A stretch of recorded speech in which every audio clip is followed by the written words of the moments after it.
Imagine a world where the voice of a generation is silenced in an instant. A rising star, extinguished on the cusp of greatness. This is the story of Christopher Wallace, better known as the Notorious B.I.G., whose life was tragically cut short in a crime that remains unsolved to this day. His murder was not just the loss of a rapper but the loss of a poet, a visionary, and a man who redefined hip-hop storytelling. The echoes of his deep baritone still resonate through the streets of Brooklyn, through the beats that defined an era. Yet, despite his massive influence, the question remains, who wanted Biggie Smalls dead, and why has justice never been served? Christopher George Lador Wallace was born on May 21, 1972, in Brooklyn, New York. Raised by his single mother, Pauletta Wallace, a Jamaican immigrant and schoolteacher, he grew up in the tough streets of Bedford-Stuyvesant. From an early age, he was a gifted storyteller, using his words to captivate those around him. But the streets called to him, and before long, he found himself involved in crime. Dealing drugs as a teenager, he balanced the harsh realities of his environment with his growing passion for hip-hop. His talent was undeniable. His deep, rhythmic flow and lyrical depth set him apart from the underground rap scene, and by the early 1990s, his life took a turn for the better. He was discovered by Sean "Puffy" Combs, who signed him to Bad Boy Records. Under Combs' guidance, Biggie's career skyrocketed. His debut album, Ready to Die, released in 1994, was a critical and commercial success, portraying the struggles of urban life with raw honesty and vivid storytelling. Songs like Juicy and Big Papa became anthems, solidifying his place as the king of East Coast rap. His personal life, however, was complicated. He married singer Faith Evans in 1994 after knowing her for just 8 days. Their relationship was tumultuous, marked by rumors of infidelity and alleged affairs with other artists, including Tupac Shakur. Biggie and Tupac started as friends, but their friendship quickly soured when Tupac was shot in 1994 at a recording studio in Manhattan. Tupac blamed Biggie and Puffy for setting him up, igniting a feud that would define the hip-hop world for years to come.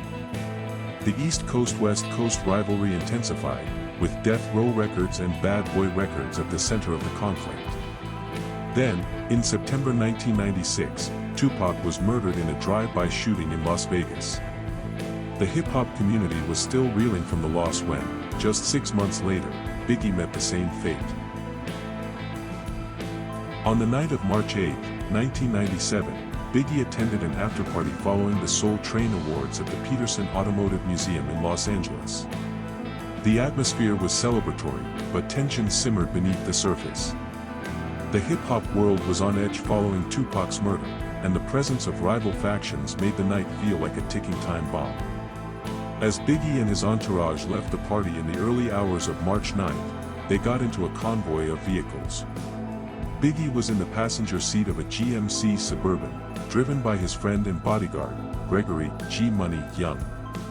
At around 12:45 a.m., while stopped at a red light on Wilshire Boulevard, a dark Chevrolet Impala SS pulled up alongside them.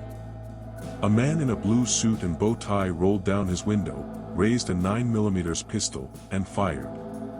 4 bullets struck Biggie, one in the chest, puncturing his heart. His entourage rushed him to Cedars-Sinai Medical Center, but he was pronounced dead at 1:15 a.m. He was only 24 years old. The investigation into Biggie's murder was fraught with obstacles from the start. The Los Angeles Police Department launched a probe, but their efforts were hampered by a lack of cooperation from witnesses and accusations of internal corruption. One of the leading theories was that Biggie's murder was a direct retaliation for Tupac's death. Suge Knight, the head of Death Row Records and a known figure in gang-affiliated circles, was immediately suspected of orchestrating the hit.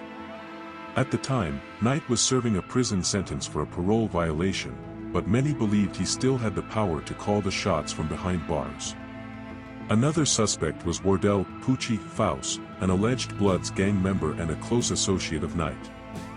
Faust was rumored to have been the triggerman, carrying out the hit on Knight's orders. However, Poochie was murdered in 2003, taking any secrets he had to the grave. Another theory pointed to corrupt LAPD officers working for Death Row Records.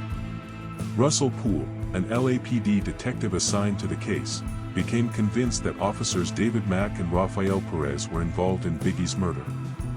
Both Mack and Perez were implicated in the Rampart scandal, a massive corruption case that exposed deep-rooted misconduct within the LAPD. Poole believed Mack, a known affiliate of the Bloods gang, had connections to Death Row and may have played a role in orchestrating the hit. However, Poole's theory was dismissed by his superiors, and he was eventually forced out of the investigation. Years later, Poole would continue to insist that the LAPD was covering up the truth, but his allegations never led to any arrests. Despite multiple theories, no one was ever officially charged with Biggie's murder. In 2002, Wallace filed a $400 million wrongful death lawsuit against the LAPD, alleging that corrupt officers were involved and that the department had deliberately concealed evidence. The lawsuit dragged on for years, but ultimately, it was dismissed due to a lack of concrete evidence. The case grew colder with each passing year, leaving fans and investigators frustrated. Some believe the truth will never come to light, buried beneath layers of corruption, silence, and fear. Biggie's death left an irreplaceable void in the music industry. His sophomore album, Life After Death, was released posthumously just 16 days after his murder. It became an instant classic, cementing his legacy as one of the greatest rappers of all time.